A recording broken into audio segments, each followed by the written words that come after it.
Hola, bienvenidos a una emisión más de Derecho a Disentir, espacio dedicado a las opiniones de jóvenes universitarios de diferentes disciplinas y escuelas, que pondrán sobre la mesa los temas que más le interesan a la sociedad. Hoy nos acompañan los abogados de la UNAM, Martín Figueroa, Brisa Montes de Oca, Evelyn Ramírez, Magali Almaraz, Bianca Leat y Cintia Ortiz. La antropóloga física de la ENA, Erika Quirós, de la Carlos Septién, el periodista Gerardo Farel, y de Ciencias Políticas del Ibero, Ramón Álvaro. Yo soy Regina Sánchez Azo. Comenzamos.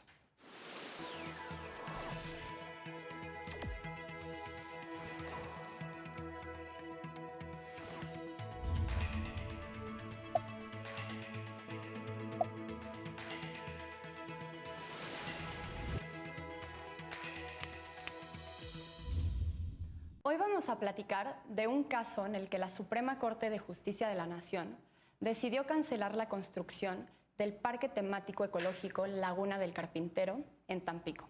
El área en la que ya se empezaba a construir este parque no contaba con una autorización de impacto ambiental, a pesar de estar ubicado en una zona de humedales donde existían diferentes tipos de mangle declarados especies amenazadas. Al respecto, los ministros prohibieron que se continuara con el proyecto y ordenaron que se recuperaran el ecosistema y sus servicios ambientales. Hola, bienvenidos a todos. Gracias. A ver, empecemos. Bianca, ¿tú qué opinas? ¿Debió de haberse cancelado este parque? Sí, por el impacto ecológico que tiene. Partimos desde un principio en materia tanto internacional y nacional, en la cual han visto cómo con el paso del tiempo la preocupación por el cuidado del medio ambiente se ha visto ya cada vez más alarmante, al grado de que solamente contamos con un poco más de 10 años para poder salvar, digamos que de alguna manera, el planeta. En el caso de los manglares, en México, cuenta con uno de los principales áreas de manglares más grandes en el planeta. Creo que ocupa el cuarto y quinto puesto en el caso de cuestión de estudios que se han realizado desde el 2009. Esa es una de las importancias para preservar los manglares y del porqué su cancelación, además de que los tratados internacionales también han dicho o han establecido el cuidado que se le debe de tener a este tipo de vida o a este tipo de organismos para poder, para que también el ser humano pueda seguir preservando esa supervivencia en este planeta. Ok. Cintia, ¿tú estás de acuerdo en que se debió de haber cancelado el parque? Yo estoy totalmente de acuerdo, más que nada por el tema jurídico. ¿Por qué? Porque sentó un precedente muy importante la Corte al reconocer al derecho a un medio ambiente sano, que está reconocido en el artículo 4 constitucional, lo reconoció como un derecho humano autónomo. ¿Qué quiere decir esto? Que de alguna forma es justiciable, o sea, se puede ir a un tribunal a reclamar. Cualquier persona que considere que en su esfera jurídica se le está dañando un derecho por violaciones a su medio ambiente sano, puede acudir a un tribunal y ya hay un precedente. Es muy importante distinguir que este precedente no solamente sentó las bases para poder acudir al tribunal y pues buscar como un proceso en razón de esas violaciones, sino que también sentó las bases para considerar la naturaleza como tal, como un derecho en sí mismo. Es decir, hay dos dimensiones, la objetiva y la subjetiva. Entonces ahí entraría el tema de pues, la naturaleza como tal, los seres acuáticos, como mencionaba Bianca, todo el tema de cómo nos ayudan los manglares como recursos naturales a prevenir distintos fenómenos atmosféricos o naturales, como por ejemplo los huracanes. El manglar es súper bueno para ayudar a prevenir todo el tema del carbón, el carbón, la contaminación y absorber todo. Me parece muy importante la decisión de la Corte, estoy totalmente de acuerdo con ella. Ok. Martín, ¿estás de acuerdo con lo que acaba de decir Cintia? ¿Tú crees que con base en esta sentencia cualquier persona puede reclamar que se está violando el derecho al medio ambiente sano? Debiera ser cualquier persona. Creo que todavía no podemos hablar de que cualquiera pueda perseguir la protección de su derecho a un medio ambiente sano. Pero antes que entrar en materia de la sentencia, sí me gustaría decir que no podemos considerar la cancelación de un proyecto como un logro en materia ambiental, ¿sí? No acabamos de entender que no se trata de ensayo y error, no se trata de poner en riesgo un ecosistema tras otro.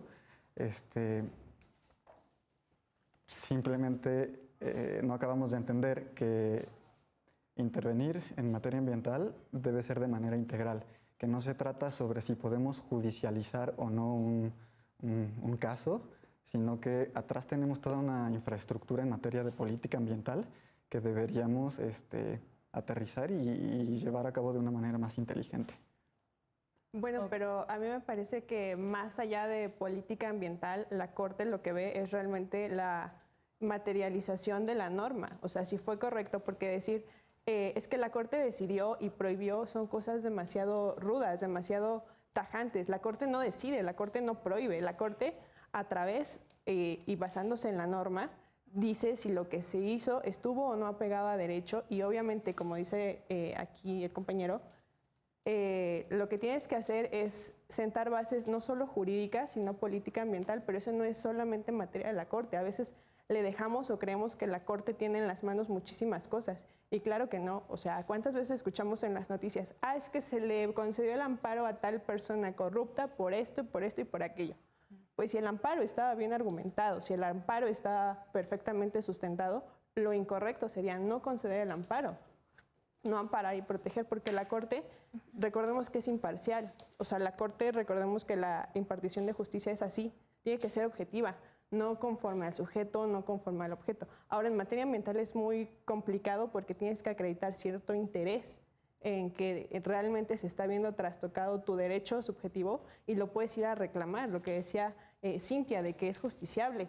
O sea, no cualquiera puede llegar y decir, pero si es un medio, si es un precedente, aunque sí aguas, no todos pueden reclamarlo. Entonces, sí fija el precedente, pero el mismo te fija cómo deben de ser las directrices para que puedas ir a reclamar el derecho en el mismo sentido. Si no, obviamente te lo va a negar y luego empieza el problema de es que a ellos sí y a mí no. Entonces son pautas que tenemos que tener bien cimentadas antes de poder platicar de todo este asunto. Ok, gracias. Brisa, ¿tú qué opinas de...? Claro, yo estoy de acuerdo con Evelyn. La verdad es que la Corte muchas veces sí emite criterios, obviamente es su función principal, pero no tenemos en cuenta que existen principios de la sentencia de amparo y uno de esos, sí, con un poco de temor a equivocarme, creo que se llama relatividad de la sentencia. Quiere decir que no va a aplicar para todos, o sea, va a aplicar solamente en lo que coincide, ¿no? O sea, no, el hecho de que otorguen un amparo a una persona no quiere decir que otra persona que esté en condiciones similares lo va a obtener por el simple hecho de invocarlo, o sea. Pero justamente radica la importancia de la sentencia del amparo. ¿Por qué? Porque si bien la fórmula Otero que radica en que solamente va a surtir efectos el amparo entre las personas que lo están promoviendo, la Corte también fija cuáles van a ser los supuestos muy específicos en los que va a proceder un amparo en materia ambiental, específicamente cuando se está reclamando una violación al medio ambiente sano como tal. Entonces, creo que si bien sí surte efectos, si lo ves en otro tipo de violaciones a derechos humanos o derechos fundamentales, pero en este amparo como tal, la misma Corte fija qué criterios son los que vamos a atender para poder, para que el amparo proceda. Claro, no sé si recuerdan en la sentencia cómo justo es un tema que se toca, ¿no? Dicen, o sea, si yo, o sea, yéndonos ya a la resolución y que dice, tienes que reparar el daño, lo que dicen, la cosa es que aquí, cuando tú decides hacer algo a un manglar, no solo vas a afectar no solo va a beneficiar a esa persona que vino acá y promovió el amparo, va a beneficiar a otras personas. Es un efecto expansivo. Exacto, sí. Magali, ¿tú qué opinas de lo que estamos platicando? Pues creo que, todos tienen su opinión, pero sí realmente fue un interés difuso, claro, obviamente iba a beneficiar a muchas personas, pero claro, está ahí muy marcado en este asunto que se habló del interés, ¿no? Que esta chica tenía un interés legítimo, la quejosa, entonces solo ella podía hacerlo, podía llevar a cabo, podía pedir el amparo. ¿Por qué? Porque aplicaba para ella, tenía el interés que se necesita para interponer el amparo. Entonces, sí, no hay que olvidar, o sea, que a lo mejor marcó un precedente, pero sí, los casos, valga la redundancia, son casuísticos. Entonces, eso es algo que tiene que quedar muy claro. Y sí, justo también lo de la relatividad de la sentencia. Entonces, no se puede hablar que va a ser general, que todas las personas van a poder tomarlo. O sea, tal vez lo pueden tomar de referencia, pero no justo que va a aplicar para todos en el mismo sentido, porque como le decía mi compañera Evelyn, tiene que estudiar bien el interés, los conceptos de violación, todo tiene que ser muy específico, muy, no sé, tiene que versar sobre también la constitucionalidad, claro. Entonces, va a ser casuístico, todos los asuntos son casuísticos, entonces no podemos olvidar eso. Sí, tal vez marcó un precedente, pero no precisamente que va a aplicar para todos, porque no, o sea, realmente afectaría a la Corte, porque diría, no, es que porque a ellos sí, porque a nosotros no. Entonces, no, o sea, no hay que olvidar que es casuístico y que específicamente si las personas, no sé, quisieran empaparse un poco o leer los engroses de los amparos en revisión, podrían darse cuenta de eso, ¿no? Que por cuestiones específicas se les amparó o por qué cuestiones no se les amparó. Entonces, realmente sí es un precedente, pero no va para todos. Ok, gracias. Erika, una pregunta. Desde tu área de expertise, ¿tú qué opinas de de lo que leíste de la sentencia? Pues mira, yo creo que ya se habían tardado realmente en dar un amparo, bueno, no exactamente un amparo, perdón, sí, yo no manejo la jerga de los abogados, pero bueno, yo creo que como pues antropóloga física, mi labor aquí más que nada sería defender más que nada esta reserva natural. Porque, bueno, a final de cuentas nosotros vivimos, bueno, no nosotros exactamente, pero sí esas personas están luchando por algo que realmente les está afectando. Pues bien, se hacían ya referencia. Si conservamos el manglar, va a prevenir N cantidad de situaciones atmosféricas. No, bueno, sí es cierto, ¿no? Pero va a afectar más cosas. Es decir, es el ambiente en el que estamos viviendo. Simplemente con eso tenemos que defender y tratar de luchar por pues, estas áreas que, pues, lo quieran o no, pues es lo que tenemos para vivir. Está ahorita muy actualmente lo que es todo el rollo de salvemos el planeta, si así lo quieren ver. Y pues bueno, ya debíamos de haber empezado eso hace demasiado tiempo, porque pues no tenemos otro hogar, es lo que tenemos que cuidar. Bueno, ahí a mí me surge una duda. O sea, realmente el amparo y el efecto de la sentencia está muy padre, pero realmente ¿qué buscamos salvaguardar? ¿El medio ambiente o el recurso natural? ¿Qué significa? Porque la ejecutoria habla mucho de recursos naturales. Entonces, un recurso per se me habla de algo que puedo aprovechar y explotar. Y si queremos cuidar altruistamente, por así decirlo, el medio ambiente, entonces lo proteges pues de buena fe, ¿no? Porque como dice Erika, o sea, aquí vivimos, aquí estamos y queremos un mundo que subsista y como lo dice, para las futuras generaciones. Generaciones que todavía no conocemos. Pero entonces, ¿qué estamos cuidando? O sea, ¿realmente cuál es el verdadero interés? Esas generaciones futuras, nosotros como explotadores, por así decirlo, de los recursos naturales, o estamos cuidando especies específicas, mangles, estamos viendo el impacto ambiental que realmente tiene, o estamos persiguiendo un fin totalmente egoísta. Sí, entonces, es una gran pregunta. Gerardo, ¿tú qué crees? ¿A quién estamos protegiendo? Siento que más que por lo que había leído sobre el amparo, que estaba establecido que se protegía como a los recursos, deberíamos de más proteger a las personas que viven alrededor de los lugares y también a las especies. En México cada año se pierden muchas especies, cada año hay varias polémicas, varios asuntos sobre el medio ambiente, cómo se afecta. Y eso cada vez lo vemos más, y que se incrementa más.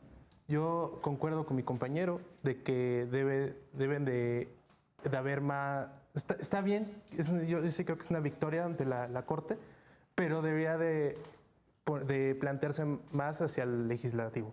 Claro. Okay. Hacia leyes más concretas, leyes de protección ambiental y leyes que defiendan la vida silvestre en México. Me parece que más allá de la ley, la operatividad de la ley, o sea, que sea posible materializarla. O sea, hay doctrinas muy viejas que te dicen que la ley va en función de la sociedad a la que debe proteger, o sea, a la que va a tutelar. Si la ley es perfecta, pero tu sociedad es imperfecta, no le va a funcionar ni porque la Corte resuelva 100 asuntos en el mismo sentido.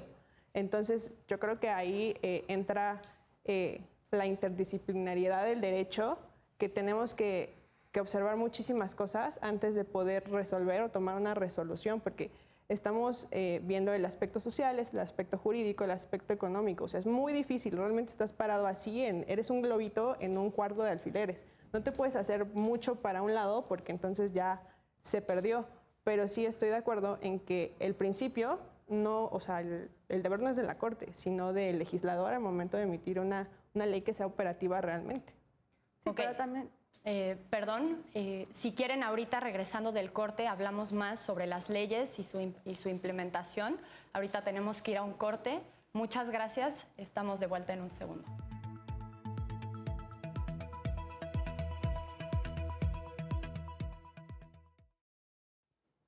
Hola, estamos de vuelta en Derecho a Disentir. Estamos platicando sobre el caso del manglar de Laguna de Carpintero en Tampico. Y bueno, antes del corte hablábamos de cómo deben de ser las leyes y la implementación de estas leyes en materia ambiental. Ramón, ¿tú qué opinas? Pues en este caso me parece un tema bastante interesante. Qué bueno que en este caso la Suprema Corte haya fallado a favor, ¿no?, de las personas que impusieron el amparo contra el proyecto que se estaba implementando en Tampico, Tamaulipas, ¿no? Ya como comentaron mis demás compañeros en el caso del tema legal, ¿no? Y en mi caso me gustaría señalar otro tema muy importante que no debe pasar desapercibido, como lo es la formulación de políticas públicas, ¿no? En el caso del Parque Temático Laguna del Carpintero, pues es un proyecto que se estaba implementando en el Ayuntamiento de Tampico. Pero vemos que no se presentó, por así decirlo, un estudio de impacto ambiental, ¿no? Porque si se hubiera presentado un estudio de impacto ambiental, a lo mejor las personas, o en este caso los que impusieron el amparo, hubieran participado, ¿no?, al momento en que se estaba gestionando ese proyecto, y a lo mejor se hubieran tomado en cuenta, se hubieran cambiado algunos temas de la implementación del proyecto, ¿no? Entonces, yo creo que en este caso el impacto ambiental o el estudio del impacto ambiental es un tema que nos viene como que persiguiendo, ¿no?, ya en otras políticas de gobierno que se están implementando a nivel federal, como lo es el caso, pues un caso muy polémico que ha pasado, ¿no?, en la cancelación de Texcoco, ¿no?, con un discurso del tema ambiental y sobre todo, y la otra, pues otros proyectos que están en la coyuntura política actual, ¿no?, en el caso del Tren Maya, el corredor interoceánico y el más reciente que es el amparo que se impuso contra el aeropuerto de Santa Lucía, ¿no? Ahora, volviendo al tema, en este caso, del parque temático en Laguna del Carpintero, pues es un ejemplo de que si un proyecto no se presenta el estudio de impacto ambiental, es muy probable que las personas que ven cuando ya se está implementando o ya se está ejecutando un proyecto, pues van a ver como que cómo se afectan sus derechos, ¿no? En este caso, pues los dos amparos que se impuso contra el proyecto en Tampico, de que pues afectaba el derecho medioambiental que tienen las personas para disfrutar de un ambiente sano. Y yo, desde mi punto de vista, en este caso, pues qué bueno que la Suprema Corte haya fallado a favor del amparo y pues que se defienda y que el Estado garantice, ¿no?, el derecho a un medio ambiente sano. Eso sería mi opinión al respecto, ¿no? Ok, gracias, Ramón. Creo que algo muy interesante de este caso es justo lo que decías, ¿no? ¿Qué si sí se hubiera dado esta manifestación de impacto ambiental, si sí se hubiera emitido y si se hubiera realizado este parque que tenía la intención de crear un espacio recreativo y probablemente se iba a volver un centro turístico e iba a traer gente de diferentes estados para que fueran a Tampico y por lo tanto generar nuevos empleos y toda la derrama económica que eso implicaba, y se canceló? No sé si alguien me quiera decir qué opina al respecto. Dime, Martín. Bueno, yo insisto con que el tema no está, o sea, la discusión está tanto en la Suprema Corte, precisamente es respecto de la manifestación de impacto ambiental, ¿no? Este es un estudio preliminar muy diferente a una manifestación de impacto social que no hemos desarrollado en este país. Pero bueno, yo insisto en que no es un logro cancelar un proyecto que ya está en gestión. Porque hablando en términos ambientales, ese proyecto se va a mudar a otro sitio, y es simplemente replicar ese impacto. Si hablamos sobre la naturaleza de las normas, pues desafortunadamente todas están hechas para el aprovechamiento humano, ¿no? Es muy difícil encontrar un tema que hable lisa y llanamente de conservación. Y bueno, a mí lo que me brinca en este caso es que, como comentabas, parte del proyecto en la Laguna del Carpintero iba a ser la Casa de la Tierra, una estación de vigilancia y educación en materia de cambio climático.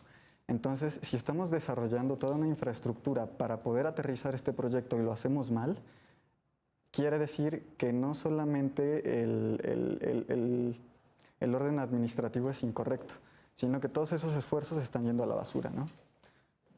Claro, sí, estoy de acuerdo contigo. Y Erika, ¿tú qué opinas? ¿Crees que se tiró a la basura todo este esfuerzo? Pues en parte, porque bueno, así como mencionas, o sea, tienes mucha razón. Este proyecto se va a mudar a otro lugar y va a volver a ocasionar este impacto y pues vamos a volver a repetir y a repetir. Yo creo que pues lo que debió de haberse hecho en un principio fue, de acuerdo, vamos a desarrollar este proyecto, pero vamos a basarnos, a agotar todas las posibilidades para que lo que afecta, lo que nos va a beneficiar, lo que nos va a perjudicar, pues y así agotar todo, para que no ocurra este tipo de cosas. Y pues más que nada porque, o sea, esto es muy padre lo que iban a hacer, la verdad. A mí bueno, yo como antropóloga me encanta andar en la calle, entonces pues iba a ser maravilloso, pero sí todo lo que iba a afectar, tanto para el ambiente, la comunidad que rodeaba pues ese espacio, pues sí, estuvo muy mal planeado, la verdad. Pero pues, a ver qué hacen ahora. Pues bueno, yo creo que sí, ambos tienen razón, pero no hay que olvidar que también esto versa más que nada en lo que se hizo, ¿no? En lo que se llevó a cabo, que fue que quitar, bueno, no talaron, pero sí quitaron de raíz áreas de mangle. Entonces, esto fue lo que se estaba tratando de cuidar, lo que se trata de cuidar, ¿no? Porque ya, como ya lo habíamos mencionado, trae muchos beneficios para nosotros, bueno, para la gente que vive cerca de ahí, ya sea que sea el mangle, sea costero, o en este caso no es costero como tal, pero sí traía beneficios, ¿no? Como la filtración del agua a la tierra, del clima. Entonces, lo que estamos olvidando es que, ok, la infraestructura y que el proyecto, y sí, ok, a lo mejor era un proyecto que no estaba tan mal, ¿no? Que a lo mejor tenía buenas cosas, pero el problema es por qué tenían que haber quitado de raíz esos mangles. Digo, o sea, no tenían que haberlo hecho, porque eso fue un problema que, o sea, ¿cómo ibas a reparar algo así? Porque de hecho la quejosa, si no mal recuerdo, ella también hicieron estudios donde se comprobó que sí, que efectivamente quitaron una parte de mangle y que eso iba a tener una afectación, ¿no? Directamente al ecosistema. Entonces, digo, no hay que olvidar eso, que es muy grave haberlo hecho porque se supone que es lo que estamos tratando de cuidar. Digo, la ministra en el fallo lo menciona, ¿no? Que tenemos que vivir en un medio ambiente, hay que tratar de convivir en un medio ambiente porque formamos parte de él.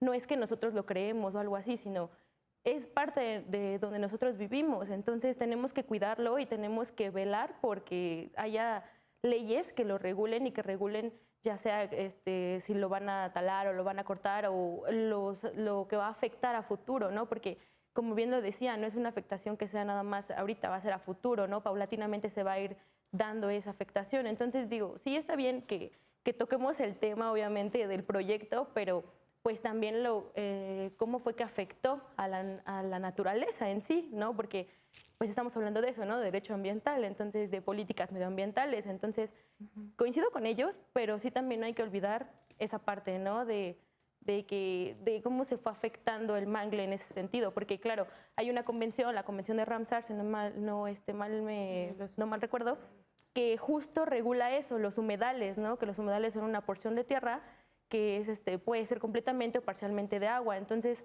justo México es parte de esa convención. Entonces, también dónde van a quedar ahí los tratados internacionales que hacemos, las convenciones de las que formamos parte. No estamos cumpliendo con esa parte. Entonces, no hay que olvidar nada de eso. Digo, todos los temas son importantes, pero creo que lo principal es eso. Para mí. Es que yo, por ejemplo, yo sí coincido con Magali porque el objetivo de la situación es causar como el menor impacto dañino en el medio ambiente.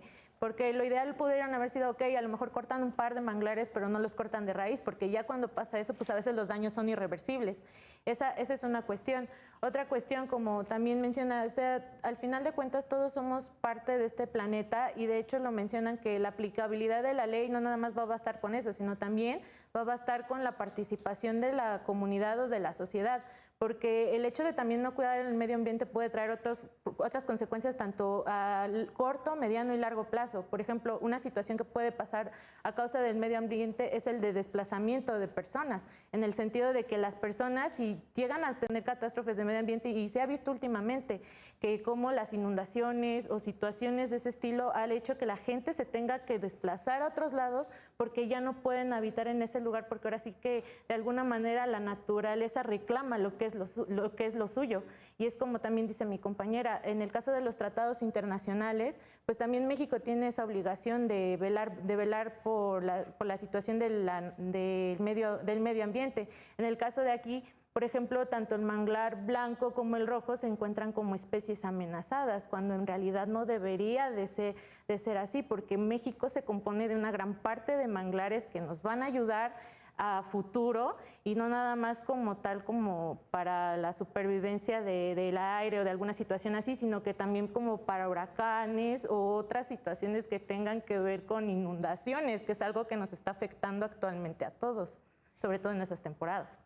Yo retomando lo que tú decías al principio de la derrama económica que podía haber y el turismo que podía traer ese proyecto, pues yo creo que aquí es ponderar los derechos, ¿no? ¿Qué pesa más? ¿El derecho humano a un medio ambiente sano o que es colectivo o esa parte de que solo esa comunidad se viera beneficiada económicamente? ¿Qué pesa más? ¿Para ti qué pesa más? Para mí, obviamente, el derecho al medio ambiente sano, a un medio ambiente sano. Yo creo que en este punto que acaba de tocar Risa es donde radica el mayor problema, porque evidentemente si estuvo mal planeado fue porque hay un desconocimiento tanto en materia ambiental como en materia, pues vamos a ponerlo así, de procedimientos, de todo lo que tenían que cumplimentar para poder llevar a cabo su desarrollo. Ahora, cuando ellos plantearon el proyecto y ese proyecto se fue a la basura porque estuvo evidentemente mal planeado, no se pusieron a pensar en qué parte del mangle iban a conservar y qué parte se iba a tener que sacrificar, por así decirlo. Entonces, ellos lo único que estaban buscando era precisamente eso, la derrama económica, los beneficios que iba a traer a corto plazo, sin darse cuenta que a lo mejor no iba a tener un impacto para ellos precisamente, porque ellos iban a desarrollar en Tamaulipas y quizá ellos vivían en la Ciudad de México, pero sí iba a afectar al ecosistema más que a las personas que estaban alrededor, porque eso también vuelve a ser demasiado egoísta, por así decirlo, que son las personas las afectadas. Claro que no, estamos hablando de seres vivos a final de cuentas y el derecho no se tendría por qué meter hasta allá, porque el derecho es para los seres humanos, ¿no? Y en ese sentido, yo creo que se perdió de vista completamente que hay otras cosas más allá. Es una falta de civilidad, de otredad, de darnos cuenta que no somos los únicos aquí, que finalmente hay más cosas y el planeta está antes y va a estar después que de nosotros. Entonces, en ese sentido, me parece que el gran problema de este proyecto y por el cual se dio la cancelación es que tenían tanta prisa de llevarlo a cabo y de ver los frutos de la inversión que no se pusieron a checar todos los requisitos que tenían que tener para llevarlo a cabo de manera debida. Y aún así, aunque los hubieran tenido, si estas personas, como lo hicieron, acreditaban que había una violación a su derecho, a su interés difuso, evidentemente era materia de la Corte, de materia de amparo y materia que se podía llegar a exigir. Ok, Gerardo, ¿tú qué crees? ¿Tú crees que está peleado el medio ambiente, su protección con el desarrollo, como el desarrollo de este proyecto? En este proyecto específico, totalmente. Y en varios proyectos.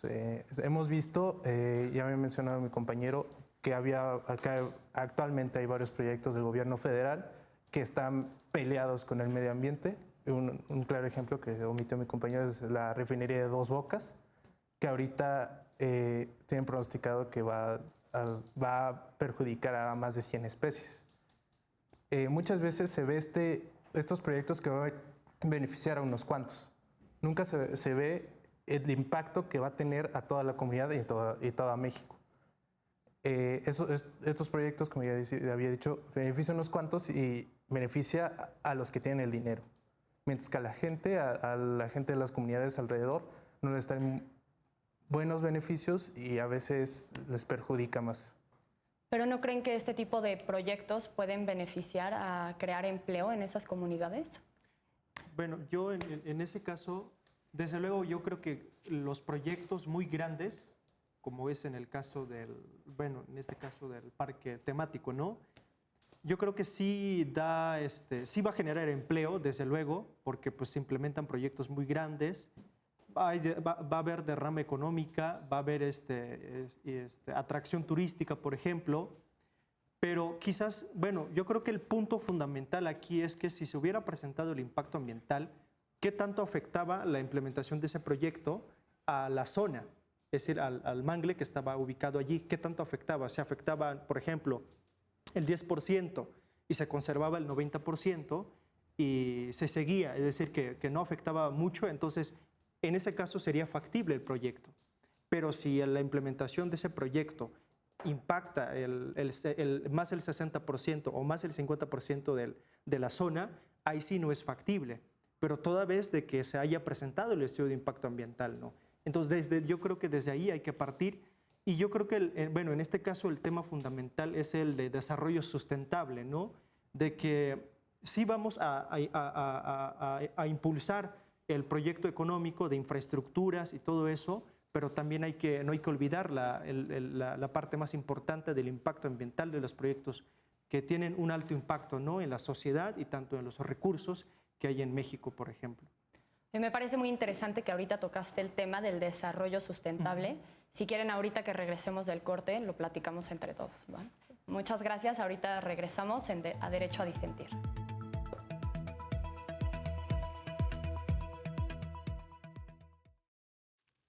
Hola, estamos de vuelta en Derecho a Disentir. Estábamos ya empezando a tocar el tema del desarrollo sustentable. Y bueno, perdón, Cintia, en el corte también me estabas platicando de cómo el desarrollo sustentable y las políticas van de la mano. Y bueno, cuéntame más. Pues mira, derivado de todo el debate que hemos tenido, a mí me parece que hemos perdido un poco el sentido político que tiene esta sentencia. ¿Por qué? Porque no solamente fijó los alcances de un medio ambiente sano, sino también se refirió a todas aquellas irregularidades administrativas que se dieron para poder llegar a este proyecto, que quitó el 60% del manglar, que fue que la licitación que se hizo, los permisos que se obtuvieron por parte de la Secretaría de Desarrollo Urbano del municipio de Tampico, así como las omisiones que tenía por obligación o como un deber de cuidado la Secretaría, la Semarnat, y que omitió totalmente. O sea, pasaron como si nunca hubiera tenido ninguna injerencia en ninguna de las esferas de los tres gobiernos. Entonces, creo que es importante también ver un poquito, no solamente el tema jurídico, y es muy importante las sentencias porque también hay que distinguir que, hay que mencionar que ningún derecho es absoluto, ni el derecho al medio ambiente, ni el derecho económico, ni el derecho a la salud, ninguno es absoluto. Entonces, por ejemplo, en el tema que tú mencionabas de cuál va a ser la ponderación en la coalición de los derechos en caso de que se hubiera construido el proyecto y los beneficios económicos que pudiera haber tenido la comunidad, creo que sí es importante, pero es más importante en este caso específico el medio ambiente. ¿Por qué? Porque gracias a que podemos estar y desarrollarnos en un medio ambiente sano en el que estamos bien, sin sufrir ningún peligro como tal en cuanto al clima, etcétera, podemos desarrollar los otros derechos que tenemos reconocidos constitucionalmente. Entonces, creo que es muy importante la sentencia porque de aquí la podemos jalar al tema de políticas públicas. En estos tipos de proyectos es importante también atender al tema político y ver justamente lo que mencionabas, qué intereses se están siguiendo en los temas políticos. Por ejemplo, aquí el tema económico, los beneficios que iba a dejar el proyecto no solamente iban a ser para el turismo ni para la comunidad del municipio de Tampico. Habría que ver también todo el tema, por ejemplo, la licitación. O sea, fue una licitación que nunca nadie supo cómo se dio, ni los supuestos, ni si fue abierta, se dio de la nada. Entonces, creo que también es importante mencionar y atender al tema político, que en ese entonces estaba la presidenta municipal, y ver cómo fue que desarrolló todo este proyecto para los beneficios que tenía, ya sean de manera económica o de manera política. Entonces creo que es muy importante también aterrizarlo al tema político y cómo pueden afectar esto al tema de políticas públicas. Último punto que tengo sobre el tema de los tratados internacionales, también es un punto importante. Si bien México es parte de tratados internacionales en materia de protección al medio ambiente, de facto no se aplican, porque si se estuvieran aplicando no pasaría este tipo de cosas y no tendría la Corte que entonces interpretar todo este sistema jurídico para poder resolver y para poder entonces aplicar efectivamente los derechos que tenemos reconocidos. Creo que es importante, aquí también entra el tema político. ¿Por qué? Porque si bien somos parte de los tratados internacionales, solamente se están utilizando como un discurso político para el tema electoral, pero no se están aplicando, ni se están aplicando en todas las esferas de gobierno, que es uno de los objetivos que de alguna forma tiene el derecho público internacional, aplicarlo tanto en un sistema regional como en un sistema pues, local, en este caso pues en todas las políticas públicas, sentencias, etcétera. Ok, entonces, ¿creen que si hay aquí un choque de intereses entre la parte política y el medio ambiente? No sé, Brisa, ¿qué opinas? Pues yo creo que sí hay un choque. Desgraciadamente siempre se le da mayor peso, exacto, gracias, a los beneficios económicos que puede traer esto. Y dejamos a un lado todo lo demás que se ve afectado, en este caso el medio ambiente. Entonces yo creo que sí hay una coalición ahí. Ok. Gerardo, ¿tú crees que este ejemplo lo podemos trasladar a otros temas políticos en boga? ¿Y qué crees que cuál crees que es el error? Sí, como ya hemos mencionado, actualmente en ambiental, hay varios aspectos como la refinería de Dos Bocas, los amparos que están saliendo para Santa Lucía, y siento que en México aparentemente hay un fracaso del legislativo en la garantización de las leyes y se va a lo judicial, que es la última instancia y la instancia que más poder en ese aspecto tiene, en garantizar leyes y en poner en cintura a los otros poderes. Yo tengo una duda ahí. ¿Por qué crees que es este fracaso político, legislativo? O sea, ¿quién tiene la culpa? Años y años de omisiones. Los políticos llevan mucho tiempo en ese estado de tranzas o no avanzas.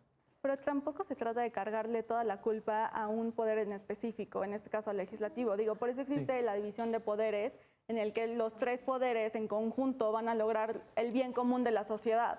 O sea, a través de todos los mecanismos que la ley nos pueda dar o que la sociedad misma nos pueda otorgar. Entonces, no creo que sea un tema de cargar la culpa a un poder en específico, sino más bien el tema de que tenemos los instrumentos. Tenemos ordenamientos jurídicos que nos protegen en materia ambiental. Sin embargo, el tema es de efectivamente aplicarlos de manera conjunta en las tres esferas de los poderes para que podamos lograr el bien común en todas las materias, partiendo de la materia ambiental. Ese es precisamente el punto. O sea, nosotros ahorita somos gobernados, somos sujetos, estamos constreñidos a seguir ciertas leyes, si no hay sanción. En ese sentido, todos se lo queremos dejar a los poderes, pero no hay que olvidar que también estamos todos nosotros. Somos una fuerza mucho más grande que cualquier poder, porque el poder al final de cuentas es un constructo social, es una manera en la que nos hemos explicado cómo es que hemos funcionado como sociedades cada vez más grandes. Y este funcionado es como entre comillas, ¿no? Porque entre más grande es una sociedad, más destinada está a la decadencia y al fracaso. Y lo hemos visto con la historia.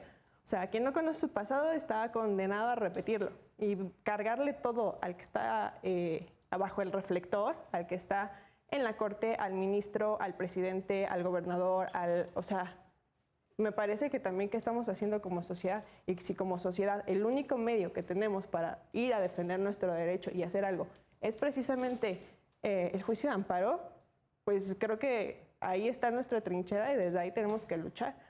Me queda claro que en este país el activismo todavía no estamos preparados para algo tan fuerte, porque hace falta primero implantar una conciencia.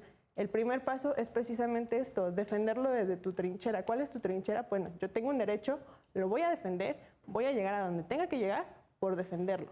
Porque también es un esfuerzo. O sea, realmente nosotros ahorita hablamos del amparo en revisión número tal del año 2016, pero no estamos viendo que antes de esto ya hubo un proceso bastante largo, engorroso, y no todo el mundo tiene la constancia y la perseverancia de llegar hasta la corte 2 años, 3 años, 10 años después y seguir defendiendo una convicción.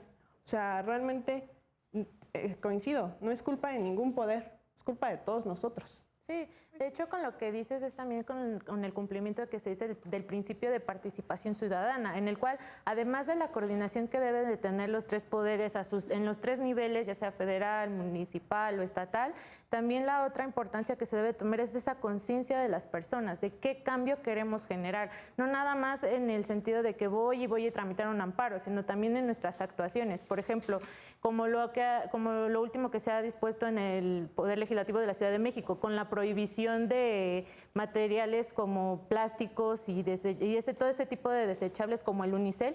Nosotros aquí la pregunta es, ¿nosotros también vamos a hacer eso? ¿Vamos a hacer el intento de sustituir todo ese tipo de utensilios que utilizábamos, no sé, para los tacos de la esquina o para un refresco, para un agua? Lo vamos a hacer y vamos a nosotros a lo mejor tener la voluntad de cargar con nuestros propios utensilios o, por ejemplo, o de poder cargar con nuestro topper para la cocina o algo así. O sea, no nada más, como dicen mis compañeras, no nada más la tarea es de los 3 poderes, sino que también es de toda la sociedad. De nada va a servir que tengas como el mejor presidente, los mejores juristas o los mejores legisladores o los mejores jueces, si la base que es la sociedad, a mi criterio, no va a funcionar o no va a querer participar o al menos poner de su parte.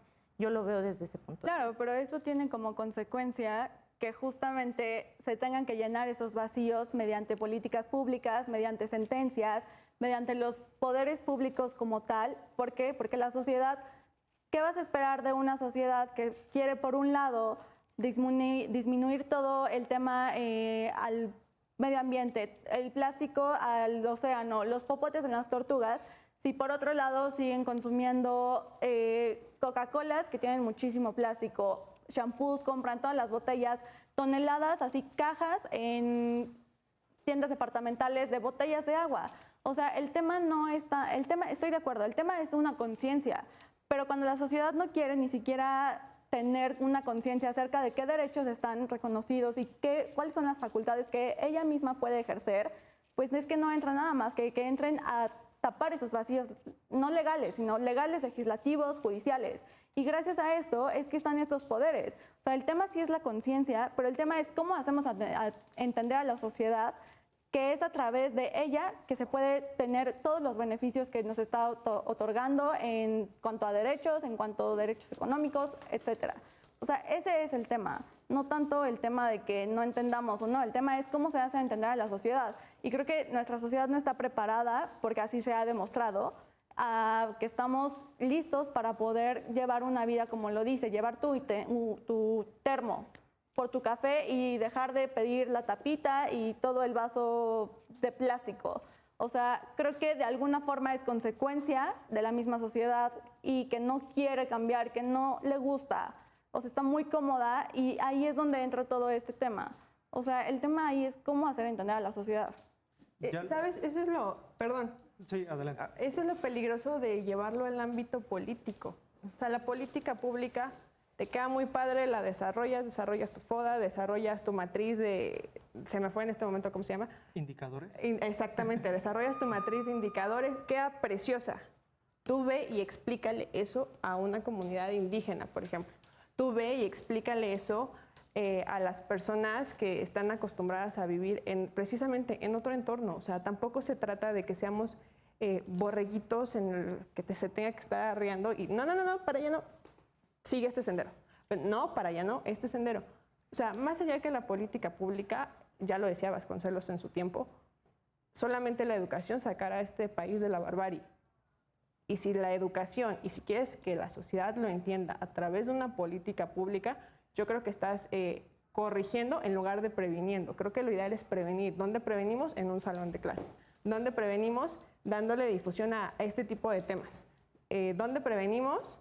Desde el momento en el que otorgo la licencia para que trabaje esta fábrica de unicel.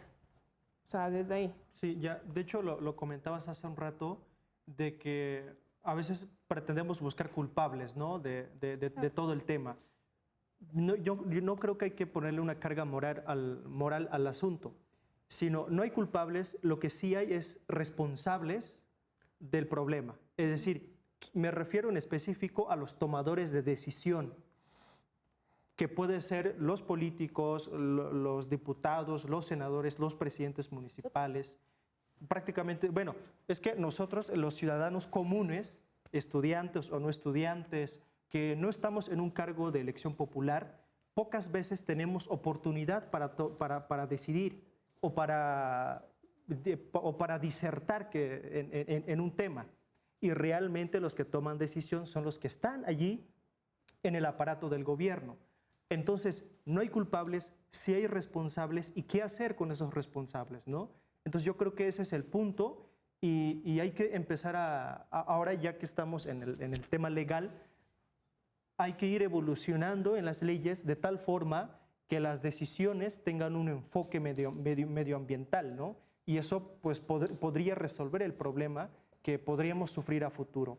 Y ya lo mencionaba hace rato del tema del desarrollo sustentable, de que todo desarrollo económico tiene que estar enfocado de que el impacto ambiental no sea mayor como el beneficio que podríamos aprovecharlo, ¿no?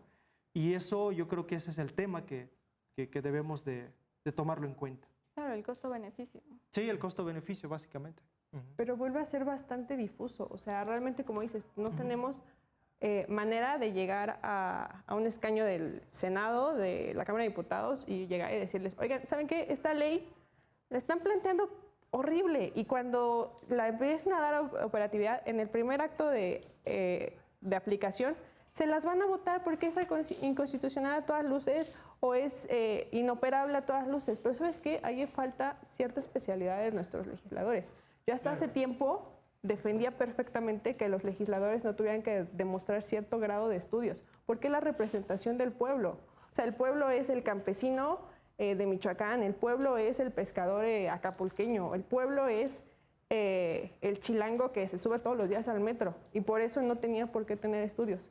Pero al ver las deficiencias que existen en las leyes, te das cuenta que más allá de tener una preparación y ser un representante del pueblo, tienes que estar consciente de lo que necesita el pueblo. Claro. Claro, pero ahí también, o sea, tú dices, no podemos acercarnos directamente a, de alguna forma, incentivar una ley en tal sentido. Sin embargo, existen cabilderos profesionales, existen asociaciones que se dedican solamente a cabildear todas las leyes y todas las iniciativas que se están proponiendo o que se están llevando en el Congreso. El tema aquí es, vuelvo a lo mismo, no tenemos una sociedad que realmente tenga ganas de influir en nuestro contexto actual social, jurídico y político. ¿Por qué? Porque esos vacíos que están para que alguien pueda acudir y de alguna forma motivar el sentido de una iniciativa de ley, lo acaban cubriendo justamente tomadores de decisiones como empresas muy grandes a los que tornan la ley o la iniciativa en su favor. Pero el ciudadano puede perfectamente acudir. El tema aquí es que la sociedad exige mucho, pero no busca las maneras en cómo. Magali, a ver, cerrando, ¿de quién es responsabilidad?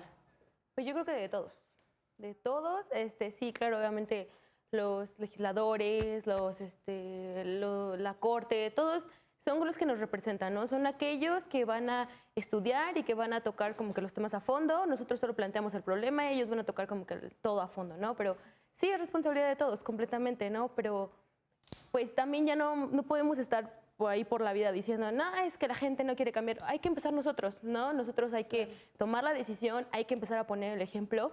Y, ¿por qué no? Hablar con la gente y hacerlos cambiar de opinión, ¿no? Y decirles, ¿sabes qué? El impacto que tiene es este. A lo mejor, como bien lo decían, hay campesinos, hay pescadores, hay personas que a lo mejor no tienen la profesión o no tienen los estudios que nosotros tenemos, pues nosotros podemos hacerlo, ¿no? Digo, creo que hay muchas uniones de personas, de estudiosos que se dedican a eso, ¿no? A guiar a la gente. Entonces podemos empezar por nosotros mismos y encaminar a la sociedad. Claro, va a ser difícil, sí, va a ser difícil, pero creo que ya se están viendo los cambios en el ambiente, en muchas cuestiones que... Ok, muchas gracias. Perdón que te interrumpa. Nada más una última intervención. Erika, dime rápido, ¿de quién es responsabilidad? ¿Del Estado o de todos? De todos, en definitiva. Acá, por acá, ¿qué opinas? ¿De quién es la responsabilidad? Yo creo que también de todos. Magali. Todos. Ramón. De todos, pero me gustaría reiterar que también los tomadores de decisión, en este caso los políticos. Ok. Yo de Bianca. todos. Brisa. Igual de todo. Perfecto. Martín. Bueno, si hay tiempo, creo que aquí el problema es que estamos transitando de la defensa del derecho al medio ambiente a la ecología, ¿sí? Ok, rápido. ¿De quién es responsabilidad? De los tomadores de decisiones. Ok. Gerardo, ¿de quién es responsabilidad? De todos. Y últimamente, Evelyn. El Estado es culpa del Estado y el Estado somos todos, tanto los tomadores de decisiones como la sociedad que estamos de este lado. Allá y acá, todos somos responsables. Perfecto. Pues bueno, muchas gracias a todos por habernos acompañado hoy en Derecho a Disentir. Gracias a ustedes. Nos estamos viendo próximamente, mañana y también el próximo martes. Yo soy Regina Sánchez Azo.